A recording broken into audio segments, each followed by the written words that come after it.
The member for Corriwhite. Thank you very much, Acting Speaker. I'm pleased to speak in support of this bill. As my colleague, the Honourable Danny Pearson, said in his second reading speech for this bill, the Statute Law Amendment Bill 2022 is a regular mechanism for reviewing Victoria's statute books and makes a range of minor amendments to acts to ensure the orderly management of the state's statutes. It will correct inadvertent technical errors, make minor updates and implement Parliament's intention to pass an amendment to an act that was ineffective due to a typographical error. The bill will make amendments to update references in the Competition and Policy Reform Victoria Act 1995 to reflect the renaming of the Commonwealth legislation, correct minor errors in the Aboriginal Heritage Act 2006 that would have been addressed in the lapsed Statute Law Revision Bill 2018, correct and clarify minor points in the Domestic Animals Act 1994, the Housing Act 1983, the Justice Legislation Amendment Police and Other Matters Act 2022, and the Justice Amendment Act and the Terrorism Community Protection Act 2003, and implement Parliament's intention to pass an amendment to the Sex Offenders Registration Act 2004 in the Justice Amendment Act that was ineffective. A purely technical bill like this one appears rather boring to most readers of Hansard, and I've got to say it's my first time in this place that I'm speaking to a piece of statute law amending legislation like this one. But what I'm happy to do is talk a little about some of the topics related to the laws that this amendment bill touches on and the works that the Labor government has accomplished in its lifetime so far in these areas. Firstly, housing. Something which, as we all know, has been very topical this week, and it's a pity that our colleagues from the Greens are not here to hear what I have to say. Housing is also very dear to my heart, and I know it is of many of those on my side of the House. The Housing Act 1983 introduced the Office of the Director of Housing and abolished the old Housing Commission almost 40 years ago.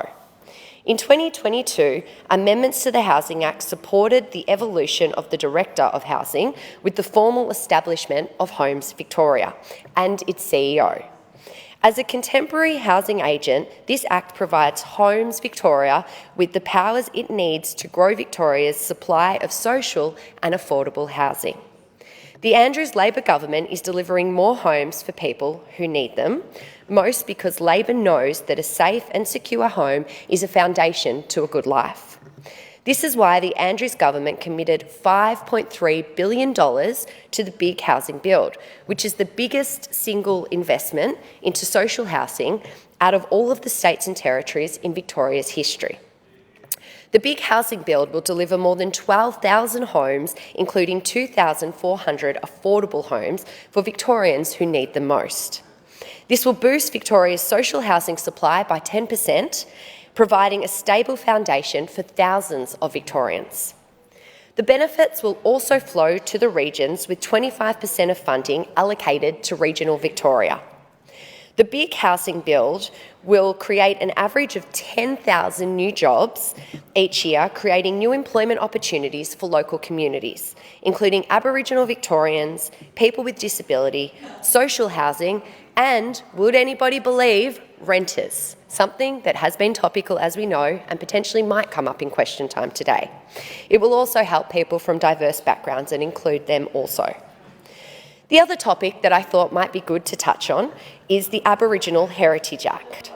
As recently as in December last year, the Minister for Treaty and First Peoples, the Honourable Gabrielle Williams, welcomed 18 new graduates who completed the Certificate 4 in Aboriginal Cultural Heritage Management, a course that is funded by the Andrews government. And it's delivered in partnership with Victorian Aboriginal communities at La Trobe University. The year-long tertiary course provides students with on-country classroom and skills-based learning by fusing formal, traditional and industry knowledge with hands-on experience in a culturally appropriate and safe manner. The Aboriginal Heritage Act empowers traditional owners as protectors of their cultural heritage and the world's oldest continuing culture, a fact which should be a matter of pride for all of us. There is no more important measure of social justice and progress in Australia today, for government and for the community alike, than delivering self-determination and reconciliation with justice for Indigenous Australians. This work is very far from easy, but it is work that is important and needs to be done. That is why I strongly encourage all of my constituents in Corroy and all Victorians to follow the ongoing work of the Uruk Justice Commission, the first formal truth-telling process into injustices experienced by First People here in Victoria. The Uruk Commission's work will be vital to delivering a treaty for First Peoples in Victoria based upon respect, based on justice and real sovereignty, and I look forward with interest to the Andrews government continuing work to deliver such a treaty. This amending legislation also relates to the Domestic Animals Act. I want to make mention of the Andrews Labor government's continuous work on modernising the state's animal care. The individual pet rooming grants funded by the government was provided to pet rescue groups so that more dogs and cats can find their forever home. The first round of the grant program provides 464 grants that contributed to the roaming costs of more than 4,000 cats and 1,400 dogs. Through works like this, we recognise the significant role pets have in the lives of Victorians and encourage responsible pet ownership. And I know that there's many members in this House today who dearly love their pets. The government also supported all recommendations from the Task Force of Roaming Pets report.